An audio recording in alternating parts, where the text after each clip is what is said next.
자, 여기서 보시게 되면 이제 가역 반응, 비가역 있는데 별건 아니고요. 이건 물리적인 접근보다는 화학적인 접근이 훨씬 더 편한데 여기서 이제 화학적인 부분에선 아마 화학 내신 시험 보긴 하지. 거기서 이제 4단원에 나오면 동적 평형이라는 말이 배울 텐데 반응물이 있고요.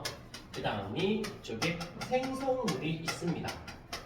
라고 했었을 때 반응물이 생성물로 넘어가는 걸 정반응이라는 말을 쓰고 생성물에서 반응물로 넘어가는 걸 역반응이라고 하는데 이렇게 정반응도 일어나고 역반응도 일어나는 경우 그냥 이건 화학으로 설명할게. 여기서 정반응이 일어나고 그 다음에 역반응이 일어나. 그래서 모두 다 일어나면 가역 반응이다 라고 하는 것이고요. 여기 가역 반응이 아니래요. 이건 정반응. 한쪽 반응은 일어나는데 비가역 반응은 역반응은 일어나지 않는다가 아니라 무시한다는데 일어나지 않는 한쪽으로만 다시 말하면 되면 돌아가지 않는 거지. 이거를 이렇게 볼 수 있네. 자, 예를 들자. 예를 들면 에너지를 생각을 해볼게요. 에너지의 근원은 태양 에너지일 것이야.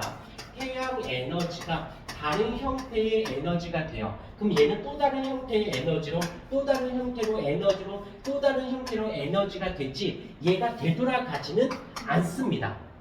근데 물질인 경우에는 얘가 그러니까 이런 거지.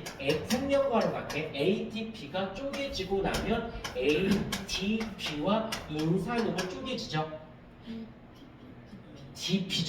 DP가 됐다가 얘가 다시 ATP가 되겠지. 그러다가 얘가 이렇게 왔다 갔다 돌아가면 가역 반응은 한번 전환. 얘를 그래서 우리는 뭐라고 불러?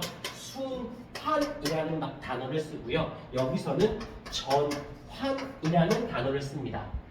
바뀌긴 바뀌는데 돌아갈 수 있느냐 없느냐를 얘기한다 라고 보시면 되어져요. 그래서 가역 현상과 비가역 현상이라고 보는데 그림에서 보자. 줄을 진짜로 이렇게 움직였다고 치자. 여기 좀 볼게. 똑딱 해서 움직여. 그러면 결국엔 시간이 지나고 나면 어떻게 되니? 멈추겠지.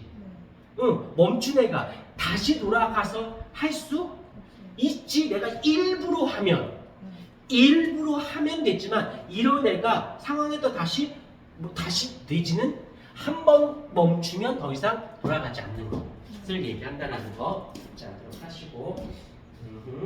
다음 페이지 넘어와서 이제 연력학 제1법칙이라고 되어 있는데 자연현상 밑줄 대부분 비가역적으로 일어나며 밑줄 한쪽으로 가면 돌아오지 않는다는 거야. 자, 또 밑줄 무질서도가 증가하는 방향.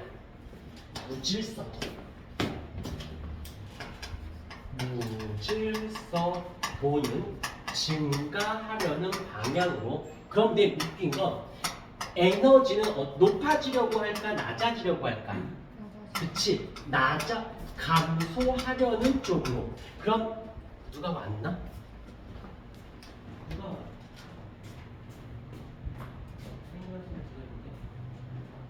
자, 무질서도가 증가하고 에너지가 감소하는 건데 가만두면 에너지가 줄어들면 계속 줄겠지. 무질서도가 증가하면 계속 늘겠지. 사실은 이걸 어떻게 표현하냐면 무질서도는 위치가 바뀌었어요. 무질서도는 늘어나려고 합니다. 그런데 에너지는 어떻게 하려고 하느냐면 계속 줄어들려고 해요. 그래서 만나는 이 지점에서 균형을 맞춰서 더 이상 무질서해지지 않고 더 이상 내려가지 않아서 이 중간에서 형태를 유지하게 되어지는 거거든. 이 정도를 받아주시면 되고. 그래서 동그라미 2번 어떤 고립계를 고립시켜 외부와의 상호작용이 없도록 했을 때 외부와의 없을 때 극의 원자나 분자의 처음 상태보다 밑줄 더 무질서한 배열을 이루는 방향으로 반응이 일어나며 그래서 그 반대 현상은 자발적으로 일어나지 않는다라는 거. 별건 아니고 동그라미 3번을 보시게 되면 역학적 에너지의 전부 에너지로 전부 열 에너지 밑줄 전부 열 에너지로 전환될 수 있으나 밑줄 한 번 더 열 에너지는 역학적 에너지로 전환되지는 않는다. 이것도 느낌이 안 와? 4번 가보십시다. 고온에서 저온으로 이동한다. 당연하지. 근데 열이 낮은 온도에서 높은 온도로 갈 수는 그래요. 그 얘기를 하는 겁니다. 그래서 5번 고리대의 자발적으로 일어나는 자연현상은 확률이 높은 방향으로 진행된다. 확률이 높다는 건 지저분한 정도로 간다는 거지. 그 다음에 제2연구기간 연력학 제2법 밑줄 제2종 연구기간 동그라미 쳐서 밑줄 연력학 제2법칙에 위배되는 열기관 뭔지 좀 한번 읽어만 볼게요. 연료를 사용하지 않고 바닷물의 에너지를 이용하여 움직이는 해수 에너지 선박은 앞쪽에 물을 빨아들여서 그 열을 빼앗아 엔진에 썼어. 이건 이해가 되지? 특별히 문제가 되는 것 같지는 않아. 그러면 그 물은 차가워졌겠네. 그러면 차가워진 물을 뒤로 내보냈어요. 방시로 작동하도록 설계되었어. 나쁘지 않은데? 아이디어는 나쁘지 않아. 보십시다. 여기에 물이 있는데 물이 고온에 물이 들어와요. 그러면 그 중에 열의 에너지는 흡수해서 엔진에 사용을 하고 저온의 물은 바깥으로 빼내면 되잖아. 그럼 에너지를 뺐으니까 상관없네. 그럼 이걸로 뺑 해서 프로펠러가 돼서 쭉 움직일 수 있을 것 같다.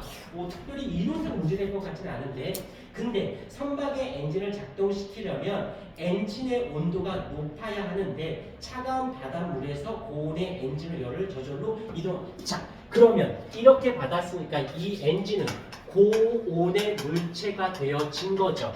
그런데 이 배가 이 물과 닿고 있으니까 자체적으로 어떻게 돼? 열을 흡수, 빼앗기지. 그러니까 이게 빼앗기니까 결국에는 이론상 요거만 없다면 맞는 말이 되는 거지만 열 평형 높은 데서 낮은 쪽으로 계속 에너지 이동하려고 하잖아. 근데 여기 있는 걸 써? 그게 얘인데? 그러니까 어떻게 강제로 여기서 에너지가 얘보다 훨씬 더 많은 애가 필요한 거지. 빼앗겨도 남녀내를 가지고 쓰는 거니까. 됐어요. 그래서 이렇습니다. 라는 거예요. 자, 그 다음에 이 다음 페이지 어려운 거 아니니까 열기관과 열효율 반복되는 순환 과정을 거쳐 밑줄 열을 일로 바꾸는 장치 내연기관과 외연기관이 있는데 자, 여기 열기관의 원리를 보십시다. 이것도 별거 아니니까 한 번만 들으면 돼요. 제일 많이 나오는 것이 있으니까 자, 고열 원을 Q1이라고 하고요. 그 다음에 얘가 일로 들어옵니다. 그 다음에 빠져나가요. 무엇으로? 저열원이라고 하는 형태의 Q2로 빠져나가. 그러면 나머지는 이 열기관에서 일을 하는 데 쓰입니다.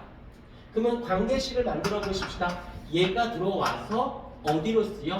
일하는 데 쓰고 빠져나가는 데 쓰겠지요. 어려운 건 아닐 것 같아. 요걸 살짝만 바꿔볼까요? W는 어떻게 될까? Q1 빼기 Q2가 되어지겠지. 여기까지 됐어요. 그 다음에 열 효율. 외우는 거 아니야? 효율이야. 효율은 이제 활용도지. 활용은 얘야. 그치? W인 거지. 넣어준 거에 실제로 사용한 거니까 효율은 이제 2라고 하는데 넣어준 거에 내가 사용한 게 얼마니? 몇 %니? 그러면 여기서 살짝 이렇게 해볼까요? 얘를 내가 1번식이라고 하고 내가 얘를 2번식이라고 해보자. 그러면 1번식을 2번식에다가 대입해볼게요. 그러면 열 효율은 WQ1에다가 Q1 빼기 Q2가 되죠. 그러면 어떻게 돼? 1 빼기 Q1 분의 Q2. 이건 따로 공부하지 마세요. 문제상에서 일적 개념 나오면 일로 풀면 되고 이거 뭐는? 솔직히 이거 보고 우와 하는 사람 없을 거야. 눈 있으면 아지 뭐. 그 다음에 니네가 만들어내요. 그냥 그 자리에서. 고민할 건 없는 거니까 이렇게 잡아주시면 돼요. 그래서 근데 여기서 내밀 때 연료율이 100%인 건 있을 수 있다 없다? 없다.